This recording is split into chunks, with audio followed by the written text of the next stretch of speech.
that up. Let me share this.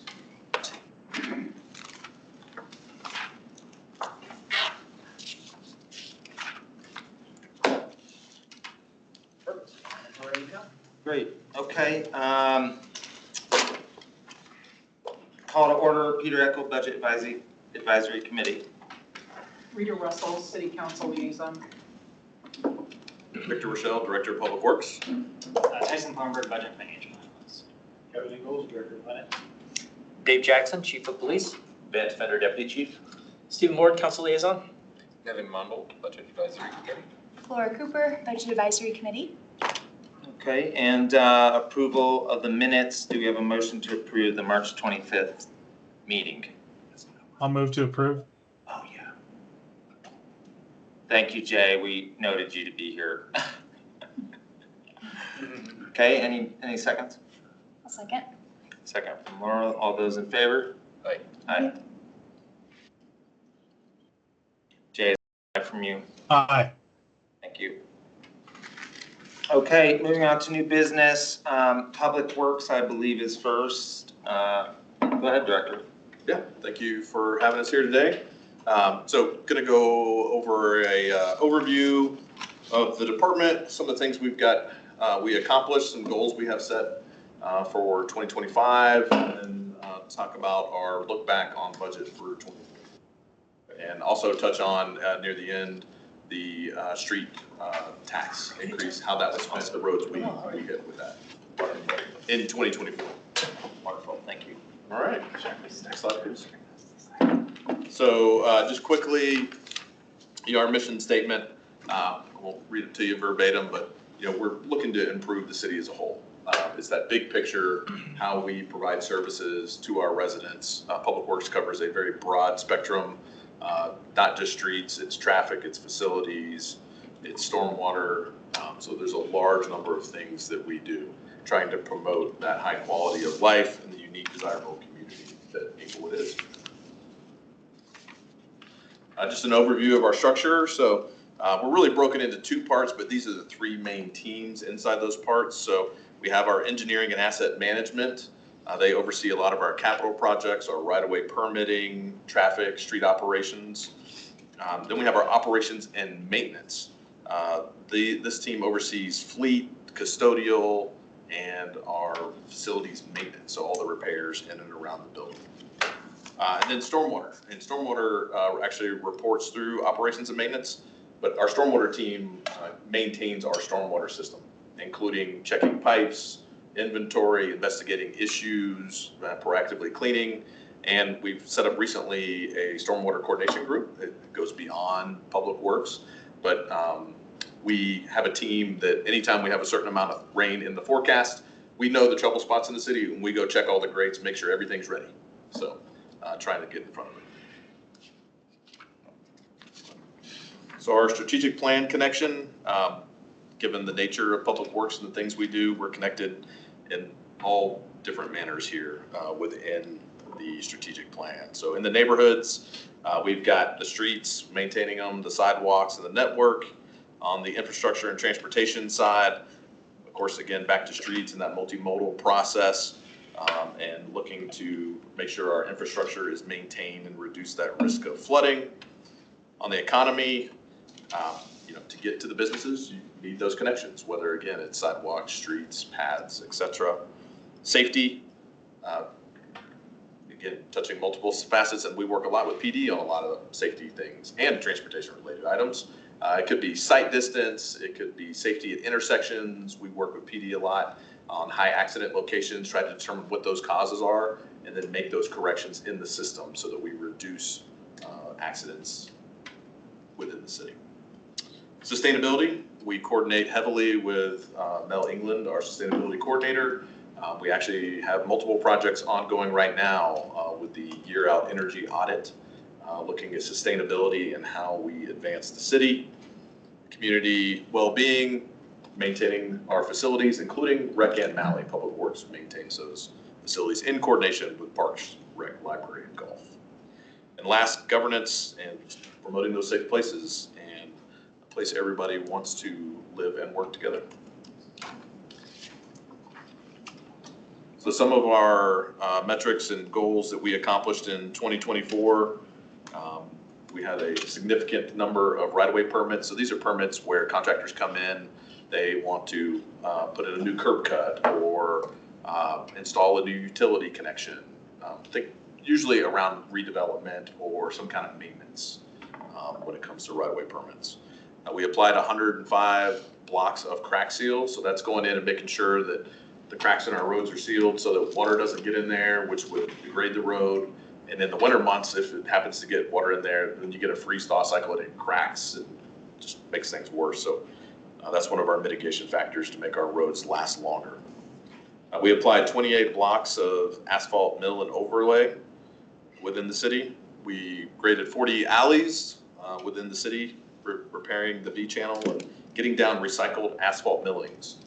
That's a fairly new program where we take the millings that come off the road when we scrape that top layer off, and we make sure it's ground up fine. We have found a couple of chunks and required the contractor to pick them up, but we apply them to the alleys, and that provides a much more stable surface than just dirt.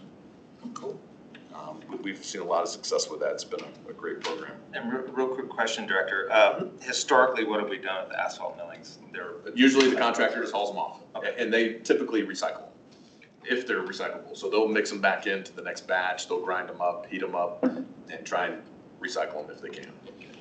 I know we have a mixed group on it when it comes to the alleys. I like the dirt alleys, but, I like living out west since I'm from here, so. Yeah, there's probably a couple different grades. So you've got the dirt alleys, then the millings, and then you got the concrete. So in the spectrum from maintenance and cost goes the full gamut. Thank you. Sure.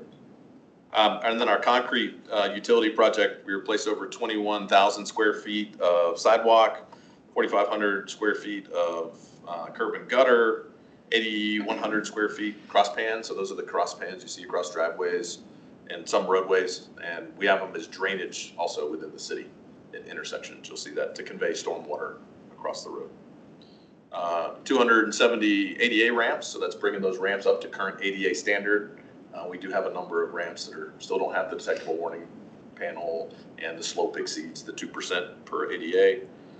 We cleaned 279 storm grates, 304 pipes and inlets got jetted, and fleet completed over 1,200 work orders maintaining our city vehicles, including PD. Just a quick estimate, roughly how many vehicles do we have? So we have a number in what's called SURF, and we're going to touch on the SURF budget here shortly. And then we have some outside of that. I'd have to get you a number. I would say we're probably just a little shy of 100. But then you got to count other assets. So fleet also maintains the lawnmowers, what we call the yellow iron. So that's the backhoes and the front end loaders. We do all of that in-house. We have an in-house fleet shop, which if anybody wants to take a tour, I'm happy to take you over there and check it out. I think I'd like to, and whoever else from the budget committee that wants to go, we'd like to do it. And maybe if you have one that's scheduled or one that's coming up this summer, maybe we could just join that one. Okay, yeah, we'd be happy to do it. Awesome. Great. Excellent. And then we removed over 200 cubic yards of sediment from the northwest greenbelt, and that's actually the photo you see on the left. That thing had not been maintained in over 10 years. So this is what our stormwater team's doing. They're pretty new. The capacity that we added back to the system, or restored, I should say, not added, we restored when we hogged that stuff out. I mean, it was just amazing the amount of debris that builds up in those things. And then maintenance on an annual basis, once we do that, is much simpler. It's not quite as extensive. We also marked 34% of the city's inlets to drain to river, and that's part of our educational campaign that we do through our municipal storm sewer permit, or the MS4 with the state. And I've noticed those around town, and now I know what they mean. So. Yep. I mean, it's trying to bring awareness that, hey, the stormwater, it doesn't just disappear. It literally goes to the Platte, in this case, most of it, not all of it, most of them. And there are impacts when you think about fertilizer getting into our system and getting into the river, causes algae blooms. So just trying to bring awareness to the community. All right. So budget, this is our general fund, which is probably a little more than half of public works in the general fund arena. So our savings or return for salary was $225,000 and change. I do think it's important to note that in past years, it's been 500,000. And so I'll touch on it again when we get to the bottom number here, but our vacancy rate has dropped significantly, which is a great sign. It's a great problem to have. So our return in personnel savings was cut in half for 2024. But it could be said, just looking at the numbers, that we're not fully staffed. Correct. We tend to have turnover from time to time, especially on our front line. But we do continue to see that drop. And when you say frontline, what explicitly does that mean? So that's our team members that are out in the community and doing a lot of hands-on activity. That's our fleet mechanics, which fully staffs. Our custodial, also fully staffed. Both teams for the first time in almost 5 years. And so we're trying to hold on to those folks, which is awesome. Our facilities maintenance, so the folks running around, working in the buildings, making sure everything's up to speed. That's really our frontline team, including stormwater. Just one thing, if I may have to emphasize on that, is about 3 years ago in 2022, the vacancy rate was hovering between 28 to 32% in this department. And so in the last year or so, it's gotten as low as, I think, 2 at one point, 2 or 3%. Yeah, we were like 2 or 3 for a minute, and then we said the words. And Right. jumped I back. congratulated you, and then it all fell apart after that. But most organizations, most departments, there is such a thing as a healthy vacancy rate. It's usually somewhere between 4 and 8%, as Director Rachael mentioned. Things ebb and flow, but we've made significant changes, I think, in a lot of our recruiting, organizational structure of the department, to the point where we hope to never get back to where we were with that. So. Yeah, it's a good problem to have. One quick question on that, and Tim or Director. In the metro area, are we on par, or regionally are we on par? I mean, how do we measure our sort of vacancy rate? Yeah, so hopefully it'll be shifting in the next year or two, but unfortunately our HR system doesn't allow us to measure or to collect data the way we would hope it would. So we don't have a great way of tracking kind of across the board vacancy rates, but our HR director is going soon to a national HR conference, and that's one of the things he's gonna hopefully look into with some vendors and other stakeholders, is how we can do that. There is an organization called Mountain States that does track it, although the data, our data is not as accurate as we would like it to be. Like to. So just run down the list on commodities. We have a little fund balance going back 105. Contractual services, we were over budget, just a hair under 500,000. And then capital, we were also just a hair over budget, around 75,000. For a total over budget in the general fund, so in the red, 221,000. I would note that we have a budget savings challenge that was applied to the general fund.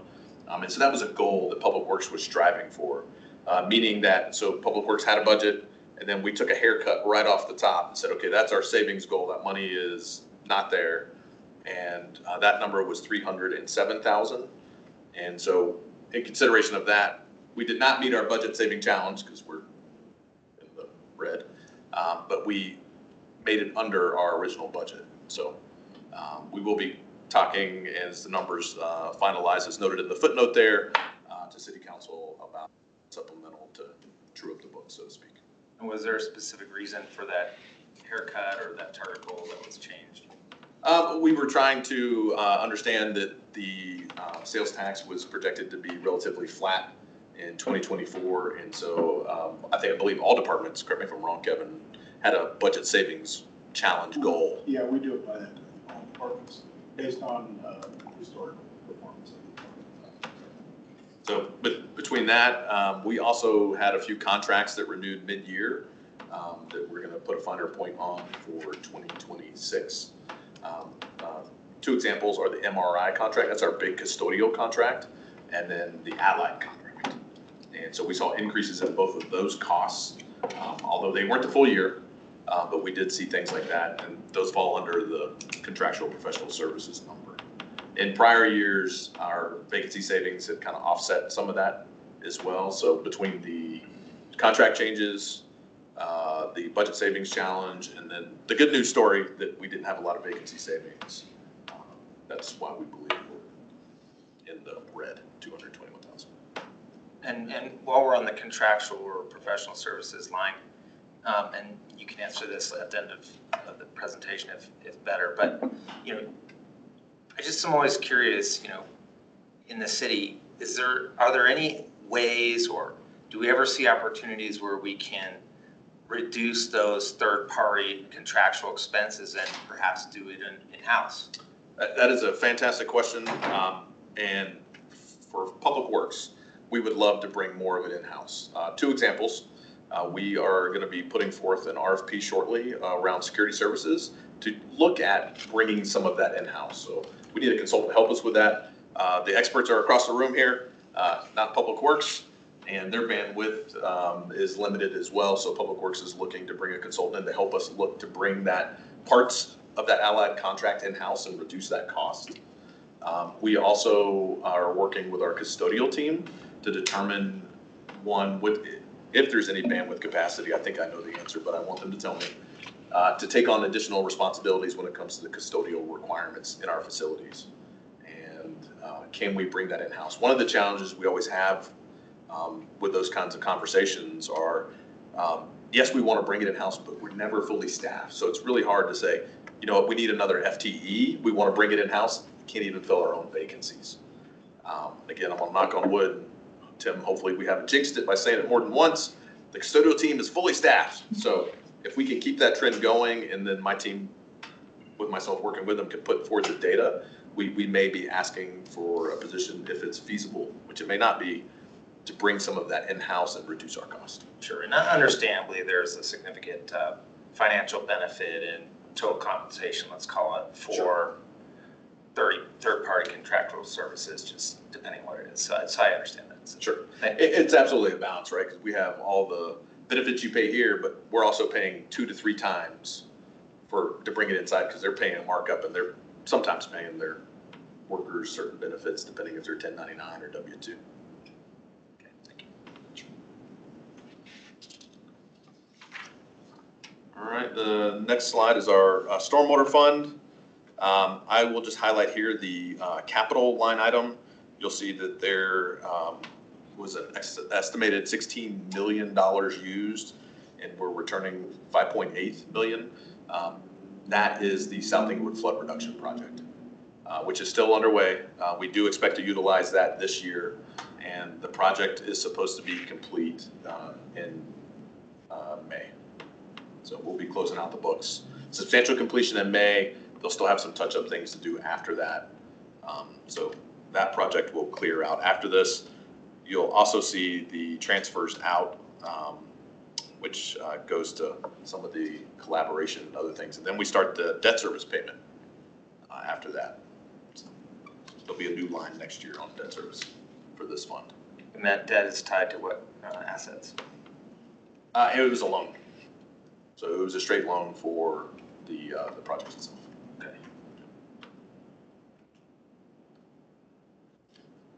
Regarding the contractual line item, I see that about half, a little bit over half of what it was in the amended budget was utilized. Can you speak to that? Sure. So on that one, we do a lot of on-call contractual to help us with various things within the city, whether it's projects that are too big for cleaning pipes. We're also wrapping up, and there's a slide here at the end, the mapping of all of our storm sewer. So that project is still ongoing. We're almost done. The south side was completed. We discovered some additional pipes right around the 285 area that haven't been picked up, and so those are being included and picked up now. So that's why you see the contractual services about half spent.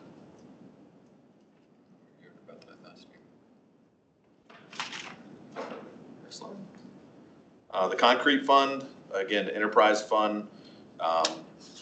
In this one, the two things to note are the capital line item. So that is our construction and our annual project. And we are slightly in the red there, and we'll be coming to City Council for an adjustment of approximately $22,000. We did add additional curb and gutter and cross pans and sidewalk that were discovered in zones 1 and 2, which were the zones we did this year. which is why that is slightly over budget, what was projected. There is a fund balance, and so the fund balance will transfer into this, and this is collected through our fee structure that goes out with our utility bills.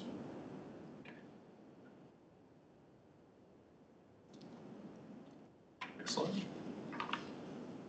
Service Center Fund. This fund, we have a lot of other departments that share the Service Center. So this is a shared asset, and Public Works, everybody kind of pays into this fund, utilizes the Service Center.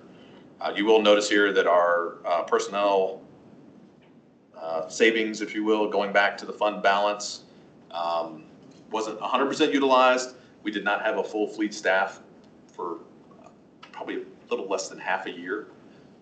We are then, again, now fully staffed on the fleet side, so that trend should hopefully continue into next year. And then loss on sale of capital assets. We have been doing a lot of what I'll call cleanup around the Service Center. The previous mantra, there was a lot of pack rat kind of keep it because we might need it one day, and this, I mean, ran the gamut from wire spooled up outside of a building for 10 years to other various assets that we've been able to take to auction and try and clear that kind of stuff out. So, Make sure it's being utilized appropriately. fair enough. So these are fully depreciated assets that have no useful life, or how does that work in terms of the capital loss? Yeah, whenever we record a loss like that, it means they do have some book value left. Okay. It may not reflect the actual value. It's an estimate when we purchase an asset, whether it's a 10-year asset or a 12-year asset. Right. If you retire it after a year or two short of that, then you're gonna have to record a loss. And that's directly reflected in the sale of capital assets, or the sale of capital assets is actually the disposition costs? No, it's directly, I think I understand the question, it's related to the actual disposition. Right, so essentially we'd be selling the asset prior to its end of its useful life, but under call book value Yes. or depreciated value. Under net book value. And that's things that typically go to auction, so they're at auction value, following city's process for that. And, okay, so it ends up being a net loss. There's no positive offset theoretically, is there? I mean, we would have gotten some proceeds from the sale. Right, but it would just offset the It depreciation. would just offset the depreciation, the delta is what you're seeing there. Okay, great, thanks. So total amount returned to that fund balance, just under 500,000, so 491,000. And then last is our SURF, the Capital Equipment Replacement Fund. So this is a fund that departments pay into when they buy a vehicle. So we depreciate that vehicle over an estimated 5 years. So at the end of the 5-year term, there's a pile of money ready to buy a replacement. So it's basically a budgeting tool for departments that use vehicles on a regular basis. We also do take into account things like mileage, repair value. So if you start getting all these high expensive repairs, new engines, transmissions, differentials, all that fun stuff, we start to look at that versus the asset value. It's possible a vehicle could need replacement sooner. It's also possible it could be longer, but when we do the initial calculation, it's typically for 5 years, and that's where the value comes from.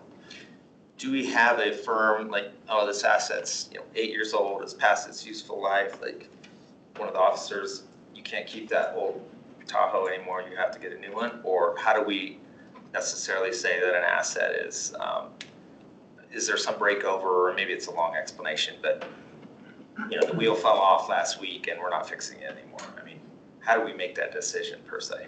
Yeah, so there's the kind of the 5-year window that I mentioned, but as we log all of the repairs, we start to look at that value, and we try and have conversations with the departments and their equipment to make sure that it's meeting their needs. And so it's really a department decision, and we're here to inform the departments of, hey, this is what we're seeing from a trend for this particular asset, the wheel's falling off, or something worse. And That's a light example. we see a lot of interesting car damage from PD. Well, they're not, it's not their fault. I worked out at the service center on Thursdays, and there's always a vehicle on the lift, which is understandable. You guys got a lot of We're action. not here to defend ourselves, don't talk about it.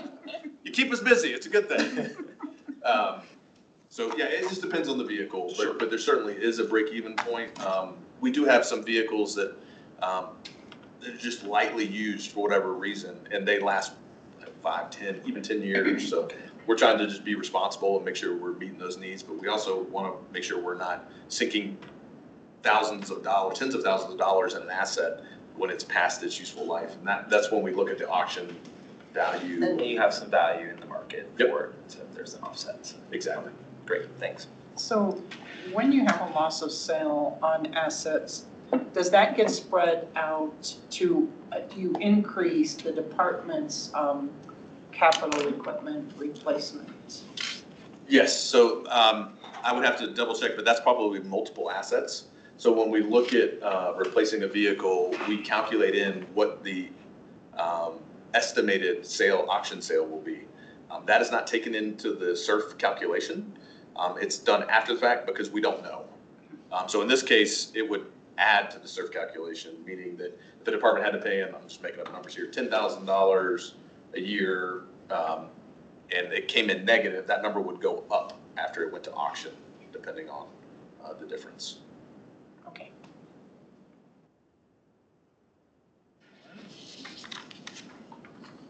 Just highlighting a couple more major accomplishments. So we have completed 90% of the construction of the South Inglewood flood reduction. It's actually a very amazing project. If you haven't checked out the city's website, a lot of great information. The tunneling has been just amazing to see that. And they're putting in the last couple sticks of pipe down by the actual pond. And then that's going to be buttoning up real soon. So super exciting. One near and dear to a lot of folks' hearts, the Dartmouth Bridge. We've got warm weather and we're waiting for asphalt. And of course, we had to use it's the appropriate asphalt, but they don't make it in the winter months. So it's a warm mix asphalt that handles traffic. And we need to pave the south side of the road in the eastbound direction and then stripe, and then we'll be done with that project. So we're very, very close to wrapping that up as well. We have completed an updated pavement condition index study to understand what the PCI, pavement condition index of our roads, is after all the paving we've done, and we will be coming to council with an update that in short order. We're currently working on Old Hampton utilities, so that's the big project over by the hospital. And that is the make ready for the Complete Streets project, phase 2, if you will, that's coming after. It includes a stormwater upgrade, water line upgrades, and some sewer work as well. And a redundant line in the hospital. Believe it or not, the hospital didn't have the best redundancy when it came to water supply. So that's been built into the project. We completed the concrete utility project, which were the numbers I touched on earlier. We also completed the 2024 mill and overlay, including the 3400 block of Broadway, and we've been coordinating heavily with lead service. And we're going to be trailing them down on the south side in 2025. It's good to know. Yeah, it's nice driving through downtown at 25 miles an hour and it's nice and smooth. We're going to be chasing lead service now to make sure that's everywhere. Well, Make sure no, nice and smooth all around. Well, that's always the first question is, are we doing these in conjunction? So thanks for pointing that out. Yes, absolutely. So some of the challenges, and again, I think we're ahead of this first one here, but staff turnover and staying competitive with our surrounding jurisdictions. We've been working a lot with our HR department to make sure that our salaries are competitive. I attribute that to our more recent staff retention. We've been able to do that. And then our aging infrastructure, that's something we continue to tackle on a regular basis. Escalating construction costs, we were seeing that level off. We came out of COVID and it was just crazy how much everything went up. And now there's whispers of other outside influences affecting costs. We'll see where it goes. Grant-funded project administration requirements. This is always an interesting topic. Grants are fantastic. I will say there is a break-even point, and because of the additional federal requirements that you have to do. There's certain tracking, there's something called Davis-Bacon wages. There's a ton of additional paperwork. And what we found is the break-even point is somewhere between $1 million and $1.5 million. If a project is less than $1 million, federalizing it may not be in the best interest because because you end up paying more for the project with all the requirements. And then, as I touched on a minute ago, just making sure that we're coordinated and in step with our lead service line project coming out of utilities, which we attend regular weekly coordination meetings with them and are trying to make sure that, we're not stepping on each other literally out in the roadways. Top priorities this year, of course, finishing the South Inglewood flood reduction. The picture on the right is the tunnel, not finished. That's after the machine went through. It'll be concrete line, but that's the track where the machine went through. Completing our asphalt and overlay project, including Dartmouth Avenue west of Santa Fe. We've got a couple stretches in there that need a lot of attention. And then another one that's near and dear to a lot of folks' heart, reconstruction of Union Avenue, west of Santa Fe. That stretch gets a lot of traffic, heavy traffic, between concrete trucks, waste management, and just really gets beat up. So we have that redesigned and ready to go. We're currently working on some utility coordination. There are multiple water lines in there that aren't just us. Denver's under the road too, so we're coordinating with them, and Eckel. Excel's got a high pressure gas line in there. A lot in that little stretch of road. All right, annual sales tax. So jump into that. So as you know, the voters approved in November 2022 the sales tax increase that for public works at least is dedicated to the roadway and maintenance programs for our streets. Also included an increase for police, which they'll touch on, and bringing that before you guys to give you an update on where that went. Okay. So for public works, that money goes into our street and maintenance repair. In 2024, that was Zone 1.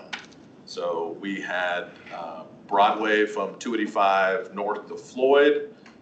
We did Bates from Grant to Pennsylvania, Dartmouth Place, Floyd Avenue, Girard, which was one that also severely needed some attention. All of these did.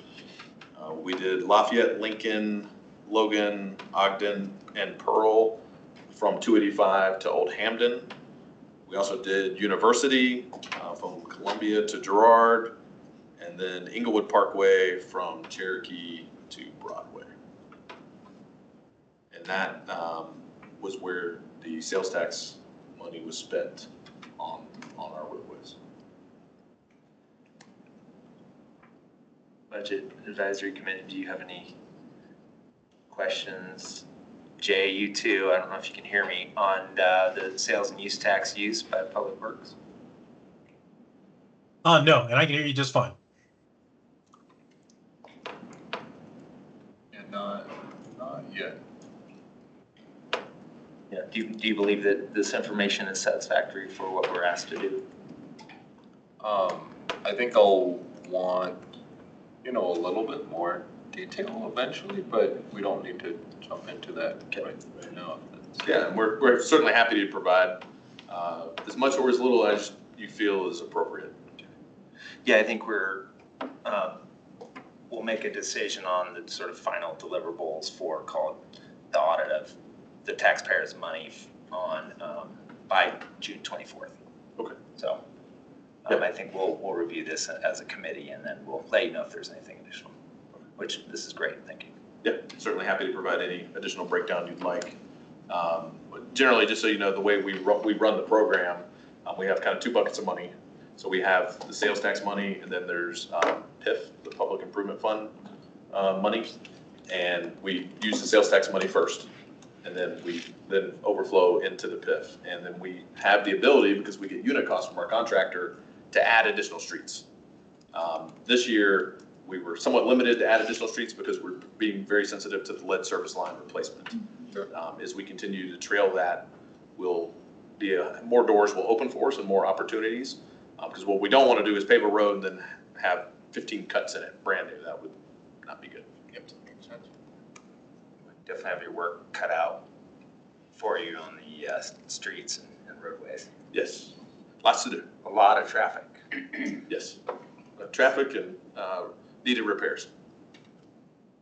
Does this I have a question. itemize the sales and use tax portion, or does this include the overflow into PIF? A little bit of both. Okay. So it is all the sales tax, but a little bit of overflow into PIF. What level of breakdown do each of these projects have? I mean, is it necessarily a heavy lift to see the kind of separation? I don't believe so. We can get you, it would be a little bit of an estimate because the contractor is charging us based on unit cost per foot. So we could do a takeoff and use their unit pricing and then show you the cost approximately per road.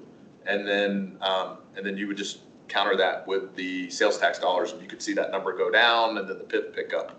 Yep, I think that's more or less what we asked for last year, was just an estimate. And when I said that I want more detail, really, it's just, like by project, how much approximately did each project cost?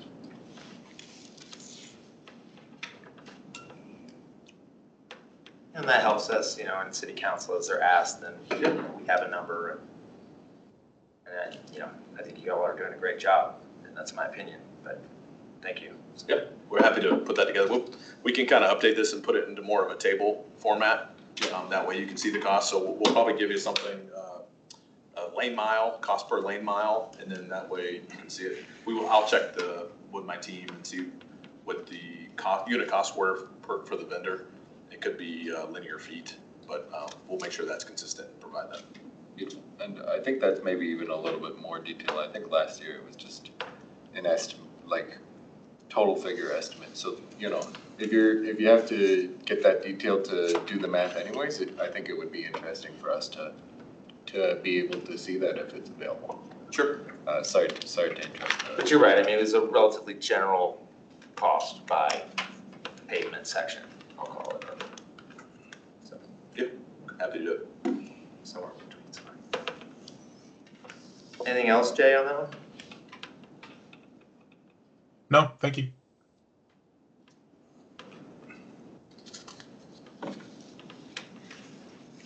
That's it, unless there are other questions for me. I do have one question just on the South Inkwood floodwater project. And so you were saying that was the bulk of that 5 million returned in the capital section? Correct. And that project's like 90% completed, so that last 10% is approximately like 5 point something million dollars. Yeah, good question. So they lag. So their invoicing is lagging somewhere between 30 to 45 days or more. Okay. So it's what's remaining plus what they're lagging in their invoicing. So it's likely that a significant chunk of that will end up being invoiced by the end of the fiscal year. Oh, absolutely. Yeah. Okay. It'll be closed out by the end of fiscal year 2025. Okay. For sure. That's mostly what I was getting at. Yep. Yeah. Thank you.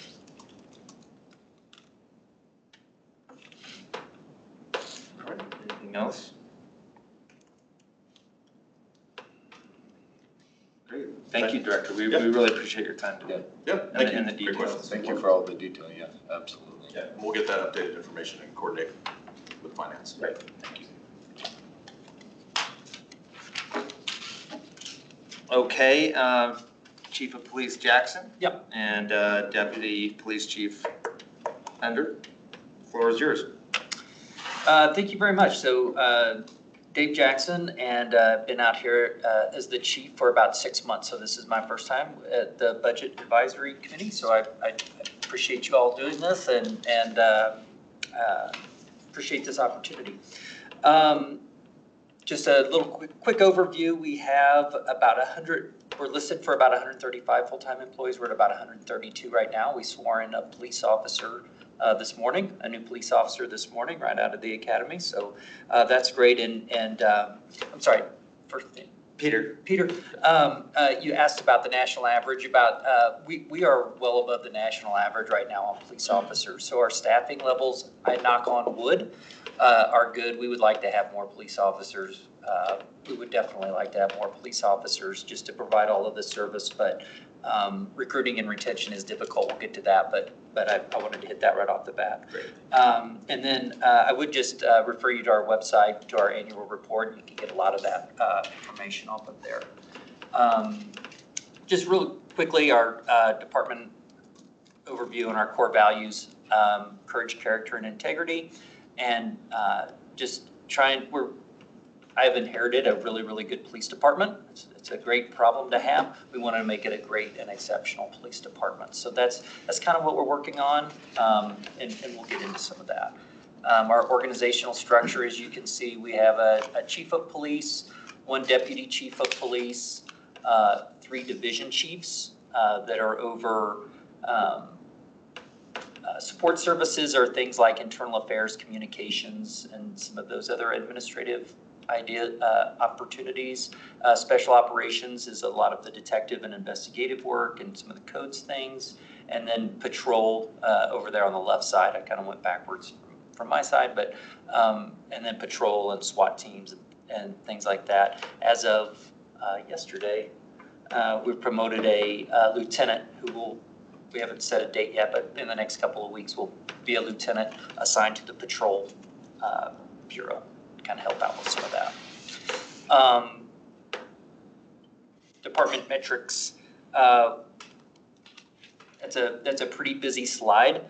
Just to say that we were very busy over this year, and we'll get to some of these. We had 28 SWAT call-outs. Our sworn officers, we required 24 hours of ongoing training for post-certification. So every year, we'll get to some of these later on as that relates to budgetary things. Let's see, arrests against society increased by 58%. So that's a lot of drug arrests, a lot of quality of some things that are like quality of life issues, which is kind of indicative that our officers are proactive and actively engaging in things as opposed to responding to calls for service. So that would be indicative of kind of an increased proactivity in our culture and in our law enforcement, our deployments. Our total crime arrests were increased 25%. This is a really interesting, if you paid attention, I think that Colorado was #1 in auto theft in the state, and in Inglewood, we're down 12%. Now, there's a lot of reasons for that. Some of that, I will tell you, involves putting damage on police cars. So Victor, some of that, I knew we were going to get to it, but the truth of the matter is, I would love to make a budgetary business case for policing, but it's a very expensive endeavor, and we are an aggressive police department, and we don't shy away from that. We don't want people to come here and steal cars. We don't want people to come here and break into things, and we're going to be as aggressive as we can in order to stop that. But that is going to involve some officer injuries when we get into workers' comp type claims and things like that. But also we do ding up some cars. That's a fair assessment, and we're going to until they get rid of me, we're going to keep working on it. Code enforcement decreased snow removals from 43% and increased 6%. I'm sorry. Decreased snow removal reports, but overall reports increased 6% from 2023. We use I think 16 different languages, unique languages were translated. And let's see, priority 1, if any of you were on Elevate Inglewood, we've shared a number that was a little bit incorrect, so I want to correct the record on our response times. Our response times are above the national average. It was earlier reported that they were like 3.5 minutes. That was incorrect, that we were judging that number wrong, so I want to correct that record. We're 7.9 or 7 minutes and 9 seconds.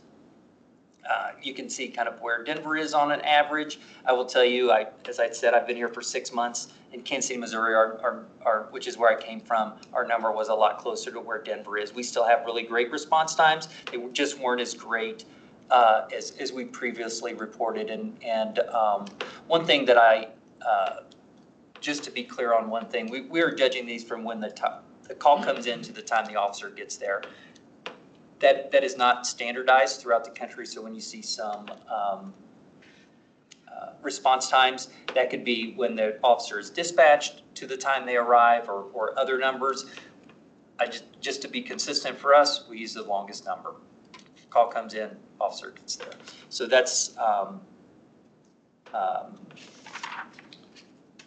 where we get that.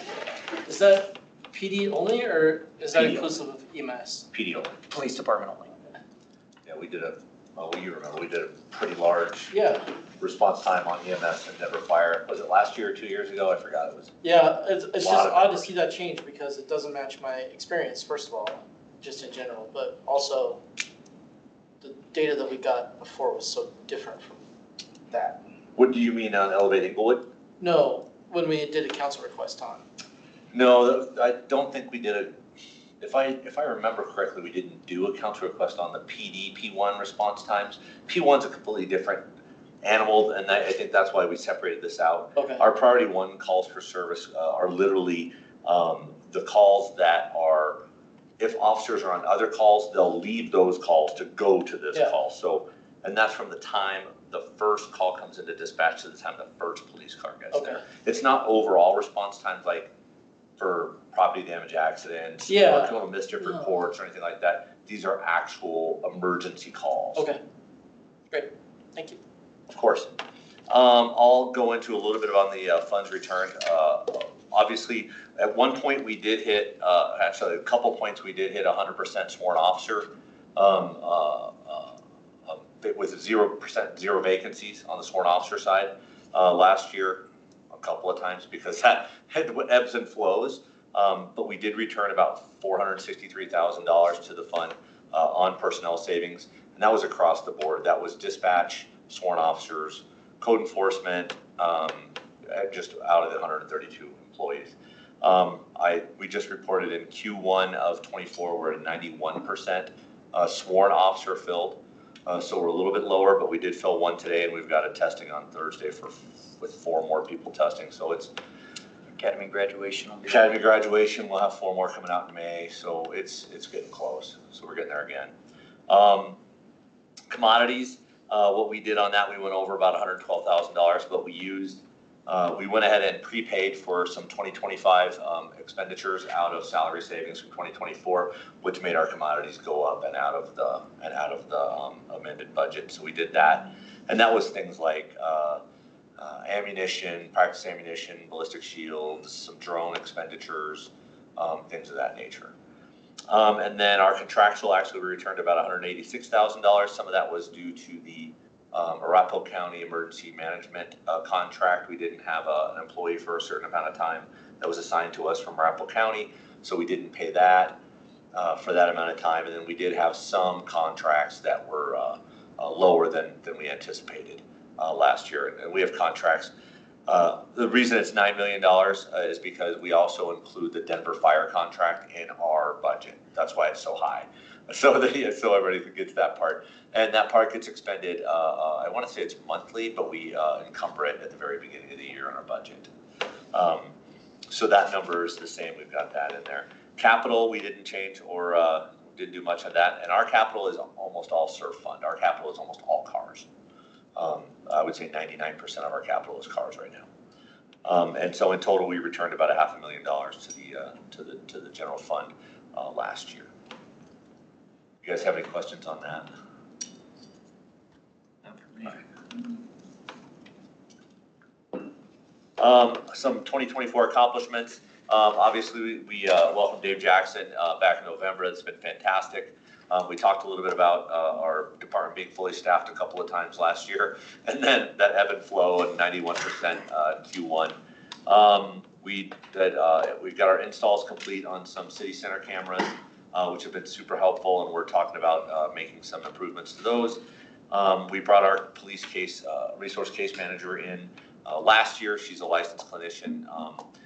She provides services to not just folks with our co-responders, but separately our resource case manager gets really high acute cases of folks that we deal with on a very, very regular basis, and does a lot of the follow-up in the legal system to try to get them involuntary help and things of that nature. So Emily Van Hake is her name, and she does a fantastic job for us.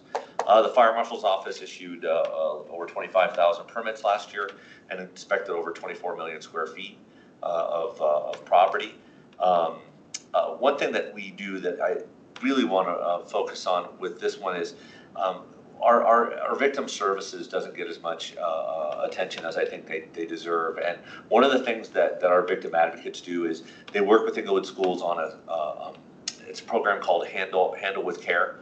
And what they do is if a juvenile that attends Inglewood Schools is involved in as a witness or a victim or even a suspect in some cases, we're mandated by state law to notify the school district on some suspect issues.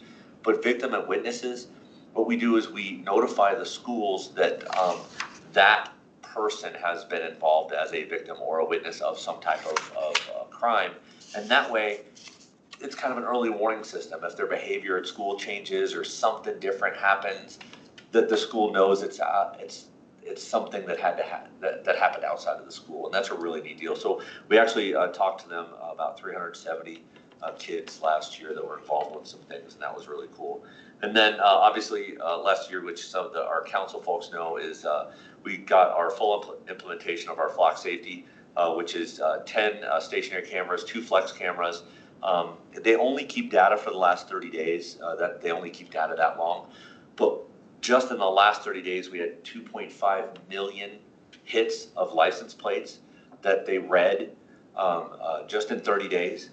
And out of that, there was a very weird number, 66,666 hits. And those hits are everything from stolen cars, felony warrants, stolen license plates, sex offenders, there's about 6 or 7 different categories that will give a hit, and our officers are able to get those on their cell phones or on their mobile data terminals in their cars. That will give them a picture of the car, the license plate, just the rear of the car, the license plate and what direction it was going and what camera it hit. So if our officers are being proactive on it, they're able to go to that area and look for the cars, which is where some of that damage happens. Unfortunately, because we will find the car a lot of times in a parking lot, and we'll pin the car so they can't take off on us, so we can make an arrest. So we do that, and it's also, we've had incredible luck with Flock with our investigatory issues because it's the last 30 days. We share data and get data from all over the metro area. Denver just installed 120 some odd Flock cameras throughout Denver, not counting DIA. Littleton, Douglas County, Rachael County, we share all that data. So if we have a description of a vehicle or a plate number or something of that nature, our detectives can run it through Flock, see where it's hitting, see when it's hitting. We can find out things like, like where does this person work? Where does this happen? If we have a series of smash and grab burglaries at night, we can throw a car description into Flock because it doesn't just read plates. And it can tell us if that car's hit different places. So Flock has just been a fantastic game changer for us. So that's some of our accomplishments. Some of our challenges. One thing that gets frustrating in law enforcement, I think most of our officers would agree, is our legislative priorities that reduce, say, incarceration for nonviolent offenses or drug offenses. And so we end up seeing a lot of the same people over and over. In a couple of weeks, you may see a story on Channel 9 about storage thefts from storage units. That's kind of a popular thing going around the country right now. We're not immune to that. It's interesting when you talk to the detectives how many of the people that we know who are involved in this kind of stuff, and it's kind of that repeat, whether that's for a drug habit per se, or just reducing penalties for nonviolent offenses. That does become, I'll say, an inefficiency as it relates to the criminal justice system. And I will note as we talk about this, we do a lot of work with our restorative justice partners over at the court, which is great. And I think that sometimes we think of those two things in silos as criminal justice and punishment, and over here is a restorative justice of some sort. And one of the things Ames and I talk about quite a bit, or over at the court with the judges, that those two things should work in unison, where there's a criminal justice part on one side that guides people to getting treatment, or that guides people, but there also has to be a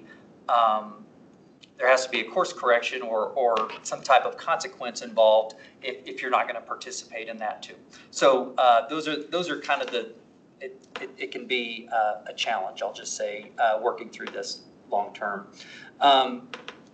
Long-term funding priorities that focus staff on staffing levels. We recently, one of the things that I would like to do long-term, it's probably getting put on the back burner right now, is to have a corporal program. And as we were kind of looking into that, that causes compression. You know, you make a new rank and then there's compression of what the people above them should make and that kind of stuff. And as we were looking at that, we did a study for our salary study. Our police officers are pretty good. Our police officers are pretty well paid. They're unionized. They have a labor organization that does theirs. Above that, from sergeant and above, are not, that's not protected in the same way. So as we're looking at that, we work with HR and say, well, how much do sergeants and captains and lieutenants and stuff make around the metro? And this competitive pay, and I think Victor kind of mentioned it in his remarks as well. By the time we were done with that, which was maybe a month ago, he did that. Yeah. This morning we got Castle Rock had raised some of their rates. The cost of law enforcement from a salary perspective, we were kind of talking about that at the beginning. The competitiveness of trying to get police officers it changes so rapidly. If you would have told that we came on about the same time, about 30 years, if you would have told me that the salaries would be doing what they're doing, it is a challenge to stay on top of that. We want to pay our officers. We have support. I will tell you, the city of Inglewood is very supportive of their police. It's the great part about being a chief of police here. But the pay of how quickly that is going up, it is remarkable and it is challenging. Unfunded mandates.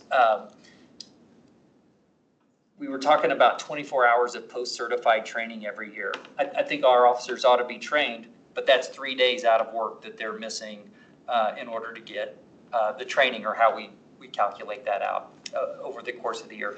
Body-worn cameras, we are doing a budget right now, about 1.3. It's going to be about 1.3 million over 5 years to do body-worn cameras.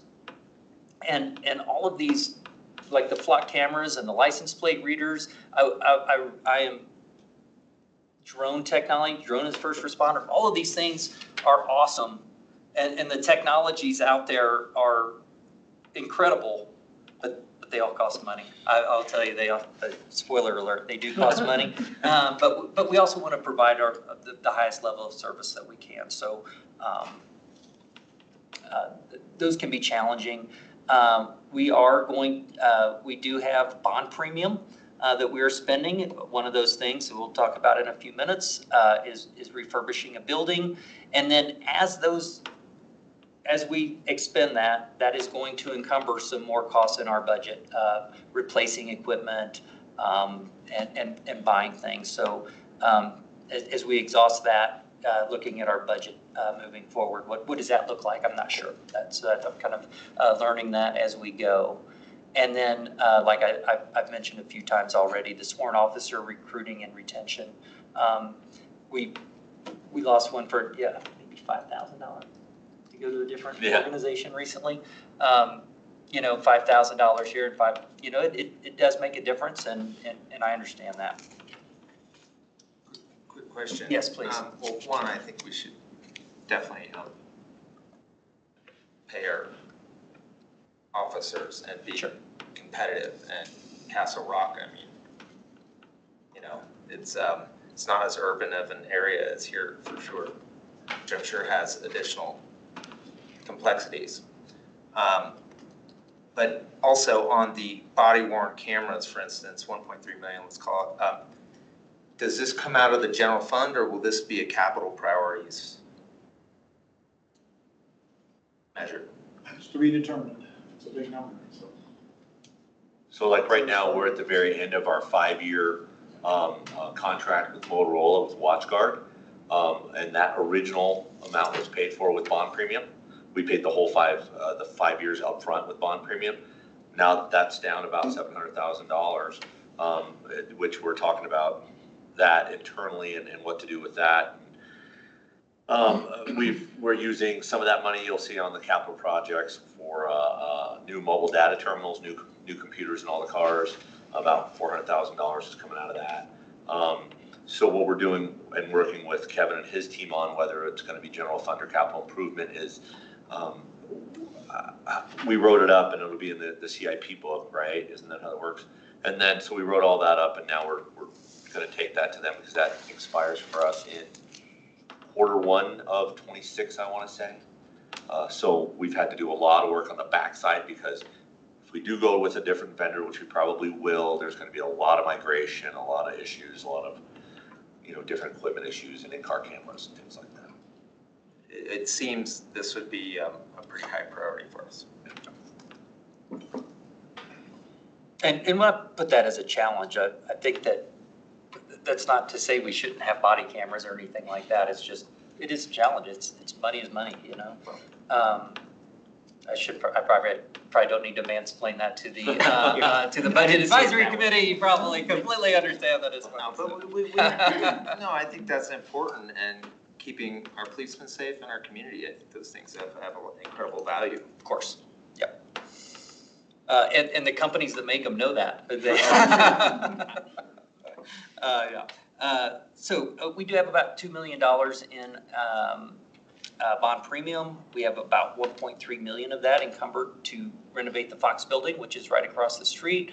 Not 100% sure what will go on there. In there, we do have some storage. SWAT storage takes up a lot of space, frankly. We have a big vehicle and take up some of that place. There are some long-term goals that we would like to get to with a real-time crime center. We also have some, not sure exactly what's going to go in there yet, but we want to have that space available. We have this great building. Like I said, I've been here for 6 months. When I came out for my interview, this is fantastic building, and it's beautiful, and we're outgrowing it. We're looking for office space for this, so that's what we're looking at. That's a big chunk of where we're at with the bond premium. As Van said, the MDTs or the in-car computers is also coming out of that budget. So let's see, the body worn camera, we already talked about the replacement there. I will say there, with some of that money, we also are coming to end of life with some rifles and a lot of ballistic equipment, bulletproof vests, shields, things like that. They do have an expiration that it does expire, so they have to be replaced. I think usually most of those are like 5-year things. And so those are coming to end of life too, so we can dip into that for some of our overall equipment needs as well.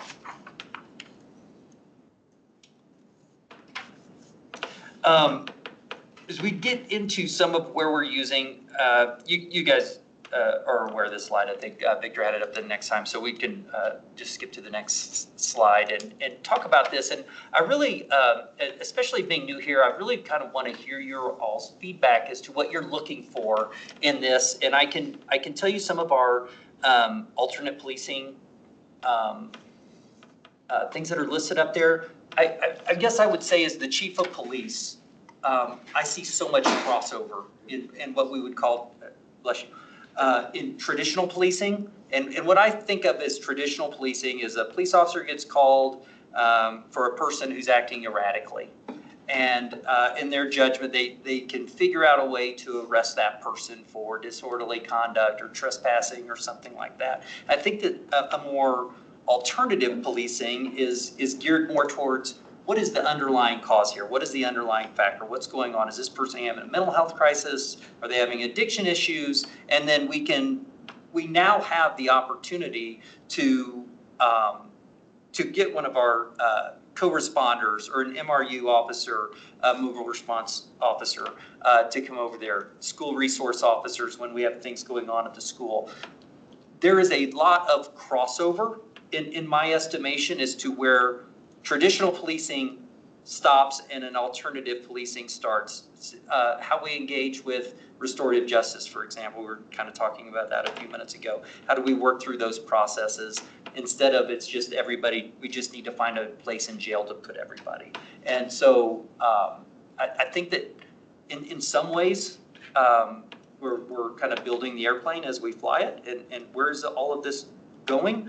But I am open. I shouldn't say I'm open for feedback. I'm asking for feedback of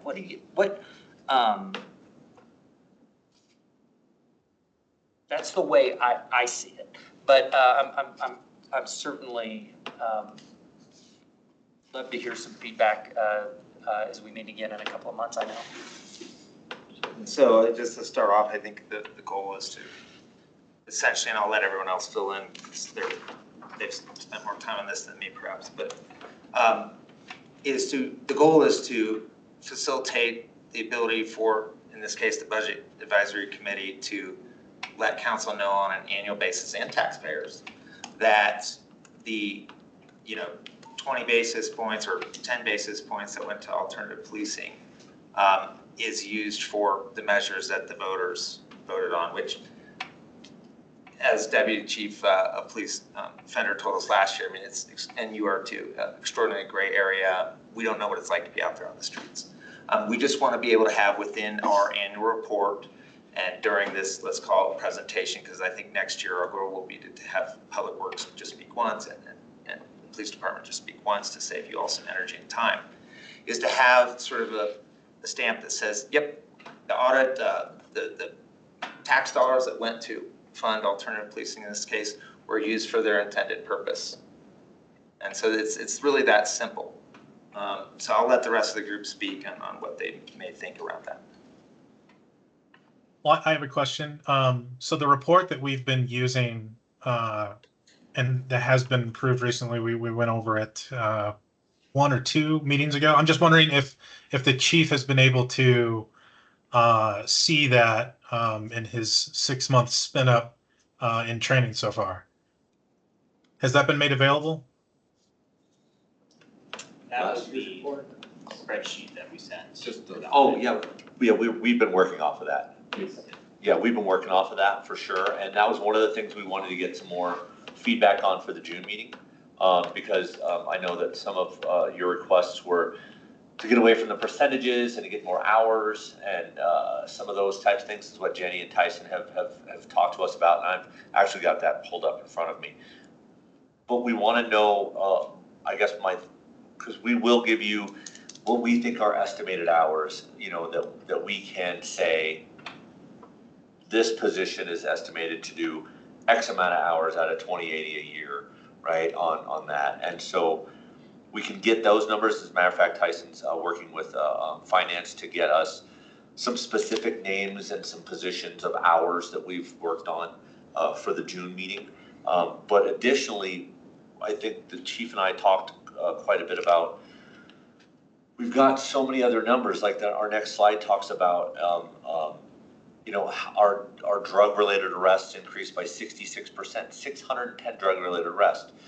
So when I dig into that, it takes 2 officers X amount of time to do those things, and you may not look at that, or you may look at that as traditional policing. However, it was done by perhaps a unit that is specifically addressing homelessness, addiction, mental health, perhaps our zone policing unit, or maybe it's maybe we had a special operations day where we had our drone operators working at, let's say Cushing Park, looking for open air drug use or something of that nature, and then we end up going in to deal with that. Is that? I'll give you even a different example. My first job in policing was working in the city jail, and I can't tell you how many people came into city jail because it was cold, and they would figure out a reason to get arrested, and the officers would bring them to jail.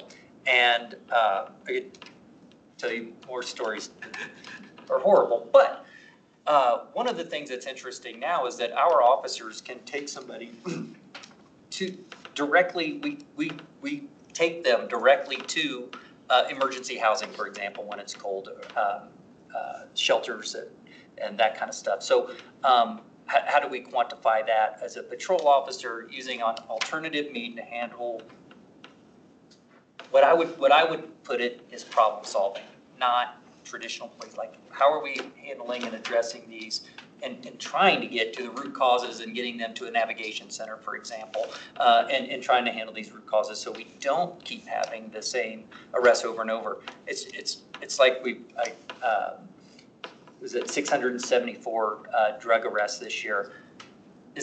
Are they just going to the system, or is the alternative portion of that getting them towards treatment, getting them towards something else? So that's kind of, I think maybe just being more comprehensive in our thinking in the law enforcement realm gets into that. But I want your input as to, like, how do you see that, and how would you like to see that quantified?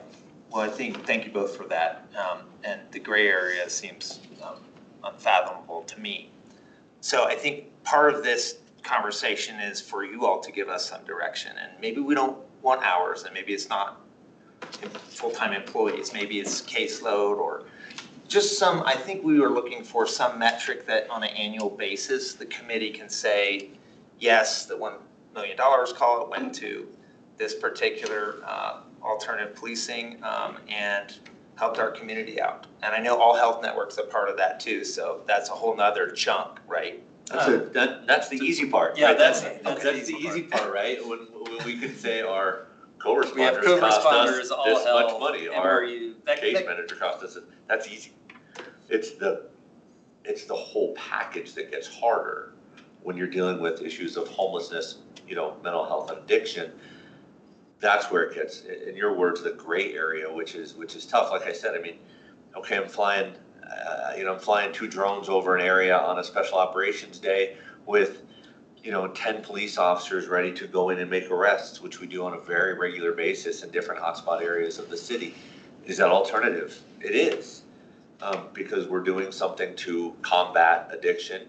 And when we do that, we're combating people that are also, unfortunately, and giving resources to people that could be homeless or people that are experiencing mental health issues.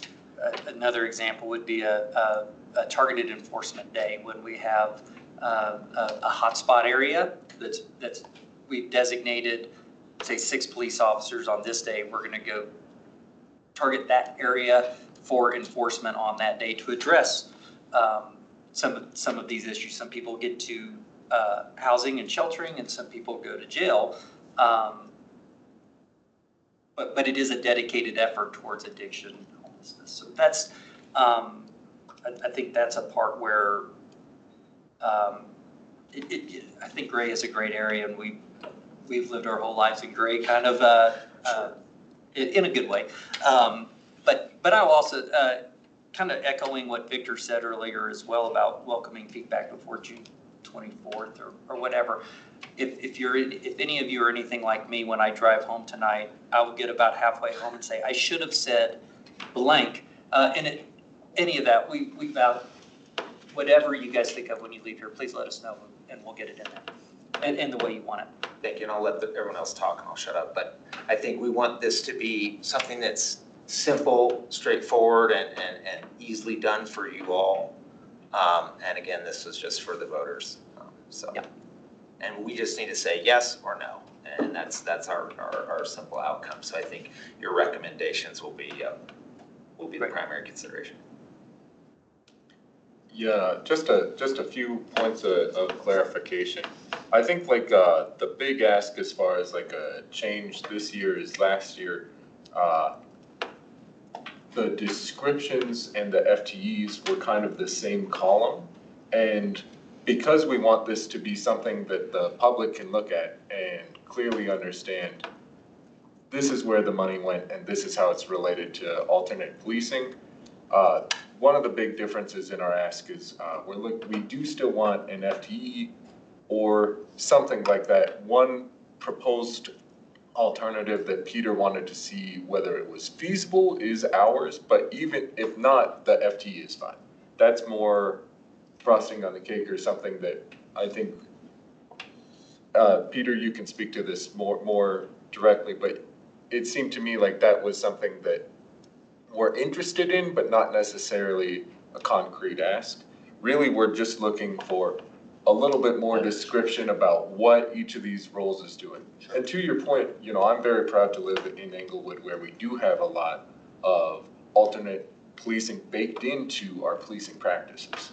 And so the trouble here is because these funds are very specific for alternate policing, we want to try to prioritize using those specific funds for the things that are most obvious and most easily communicated to the public. Sure. And we sit here, we come in once a month, we talk about numbers, we do some stuff on the back end. You have better ideas of what kind of stories we could be telling about the work and what kind of information we are already collecting to tell those stories. And so we're open to your feedback about like what kind of stats and metrics we can be presenting alongside this to make it, more robust, more interesting, and better convey that information. But No, that's great. I like that back and forth collaboration, so that's great. But yeah, I think that's kind of where we're coming from is, we want to have something more than just a spreadsheet full of numbers. We want something that a layperson can look at and say, okay, I see this person spends, part of their job doing this, and when they're doing that, they're doing these kind of tasks, and that's related to this aspect of houselessness or addiction or whatever it may be. Okay. Just off the top of my head, like one of the things that we're talking about in that realm is, so we do have the co-responder program. That's easy peasy to put that into the round hole. But then those co-responders ride with police officers full time. So that's 2 full-time police officers that are dedicated to working with co-responders. But they also respond to armed robberies, and they also respond to stolen cars, and they respond to other stuff when they're not responding to co-responder calls.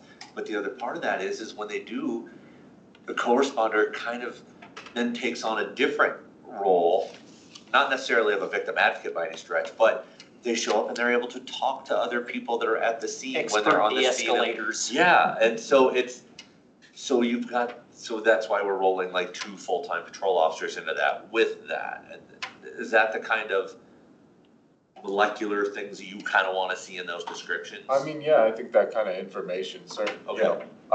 I think where it's easy to provide that level of detail, I think that's super helpful, and that Okay. Helps us make sure, one, that it's clear to us, but also that it's clear to the public. I don't know that necessarily like every line item needs to be that granular. Sure. But where we can, I think just clarity where it's easy to have clarity is certainly helpful. Okay, absolutely. I can say that is by far the best explanation I have personally heard since we passed this bond of how a guy with a badge and a gun who arrests people for a living can possibly be an alternative police officer. Escorting a co-responder would qualify. Yeah, absolutely. I think. So I've been playing with the spreadsheet you guys sent a lot, and so it's just in my head, so. Yeah, that makes sense. I think, and maybe this is just a statement, but that additional column gives maybe a place or a framework for some of that nuance, those gray areas to be baked in, to be able to itemize like, okay, this person, we're saying 1 FTE at 25%.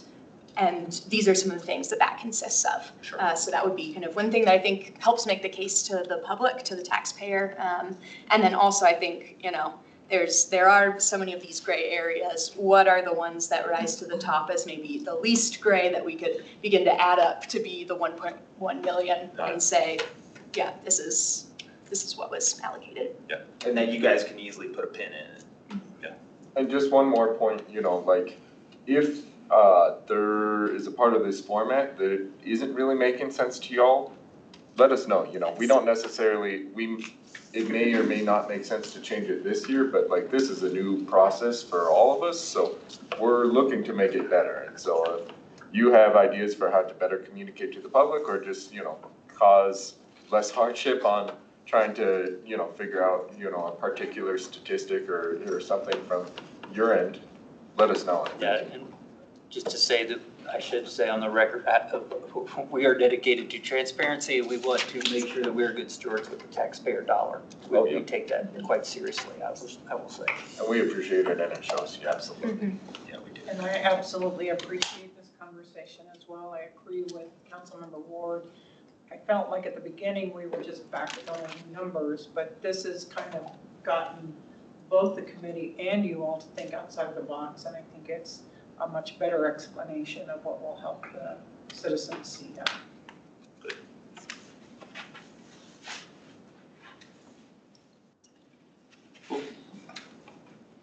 And just remind me June 24th what I said, and then we'll be good. It's recorded, so you can re-listen to it. Whatever day that is. Add what you wanted to add. Yeah, so, I think what's reasonable and what is repeatable. Okay. Yeah, we'll start working on some of that. I worked on some of it on this side, just so we can get this out, but I want to make sure that we got your input so we could work on the other side of that for the June meeting. I think that'll be helpful. Yeah, and it's a new trail to explore, so we just want to make it repeatable. And I will say, as a resident bureaucrat, just as much consistency in formatting, if it's like 2.5 times 100%, just as much as we can kind of format similarly, that's what I love to see. I will try my hardest. You and Tim nod both. You noticed. Anything else from the group for the police department? I think I'll add to, we're thankful to have you here, and Police Chief Jackson, if there's anything you'd like to share, same with you, Deputy Police Been a Chief long time. Fender, but I know we know you have, so I won't put you on that, but anything about your history or your time here? Yeah, so I spent about 28 years working for the Kansas City, Missouri Police Department before I came out here, and I have some family that brought me out to the Colorado area, and I told the recruiters when we were going through this process, are you sure? They kept saying, are you sure you'll move? Are you sure you'll move? And I said, yeah, I should tell you, my wife is moving out here, so I need to find a job. It's really, that's the long pole there, but no, I worked for Kansas City, Missouri for 28 years in a lot of different roles. I love being a cop. I really almost thought about what do I want to do next, and I was kind of looking around at different jobs in the kind of greater Denver area, and I will say Englewood stood out to me. It's very similar to the town that I grew up in Raytown, Missouri. You can Google that if you want, but Raytown, Missouri is about 35,000 people. It connects to Kansas City on two sides, pretty similar socioeconomic. And the one thing that stood out to me as I was looking at jobs of where I wanted to go was the police department has very high ranks from citizen satisfaction surveys, and that was something that I was really interested in. I didn't come from an agency that had such high marks, probably. We didn't ever ask, so I don't know for sure. That's one way to avoid bad customer feedback. So I will say it's just been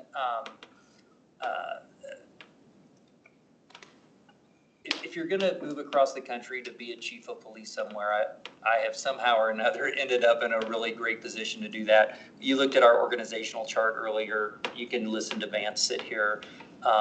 We have a great team, and the city of Englewood is really, really great. So if I had a few words to say, I guess that's it.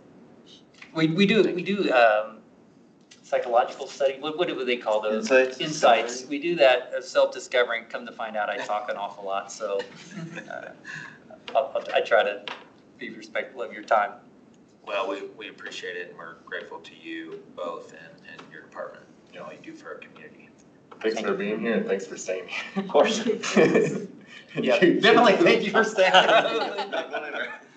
Yeah, and I think we'll have members' choice briefly, but is there anything else from the group on the sales and use tax side between now and call it June 24th? And we're available through Tyson on email and Kevin, of course. So if there's questions or you want us to weigh in on something. The only one last thing is if you do have any questions for us, reach out to Tyson and Tyson can send it our way. And For sure. Yeah. We want to make this easy. For sure. Thank you. Okay. Members' choice? I do have something. Oh, you do? Okay, I thought we could leave. Just really quickly, our May 27th meeting we will be doing the capital request prioritization. I'll send out an email tomorrow with a fresh the capital what do we call it, prioritization matrix that you all will fill out. And then I will also send out our capital improvement request document, and we filter it down to just the public improvement fund and capital projects fund, which are the projects and programs that you'll be looking at. And you can use that information to fill it out. I will say, if you were able to attend, I think it was last week's council meeting, the departments all presented the projects and gave a little information about that as well. And that meeting is recorded and available on the website, so you can find more information there too. But I'll send all of that out to you all tomorrow. Wonderful. Yeah. Thank you. Tyson, are you gonna include the one-pagers with that when you send it out? Yes, that will be the document that I sent out. Is it has like the project description, justification, and then the financial information on it, Wonderful. and a cute picture. Okay, so committee members need, please look at that and come prepared in May to sort of make decisions, because I don't think we're gonna meet more than once, but if we have to, we can do that. I was not at the April 14th, I was traveling. Did anyone make it? I was also traveling. I You made made it. it? Wonderful. I was there digitally. What's that, Jay? I came digitally. Thank you. I appreciate it both. So. I watched about half of it and look forward to watching the other half. And I appreciate, Tyson, all your work putting that stuff together. And we can just flag that as something to try and at least get a rough idea of what questions and rough idea of maybe even ranking, so that when we come together next week, we can kind of start to compile. Yeah, I think if people have their general rank, we can come to consensus and hopefully get it done. And I forgot one more important thing. I'll have you all send the completed tools to me by Friday, May 16th, and then I will put it all together and compile it, so you'll have something to look at and look at the ranking based on the individuals in the committee ranking as a whole for that discussion. Awesome. Thanks, Tyson. And I'll send out reminders. Okay. All right. Well, this meeting's adjourned. Thank you, everyone. Thank you. Thank you. It was 2023. Yeah. I put in that council Was it? request on response time Okay, you actually. in October. And then look, it came back at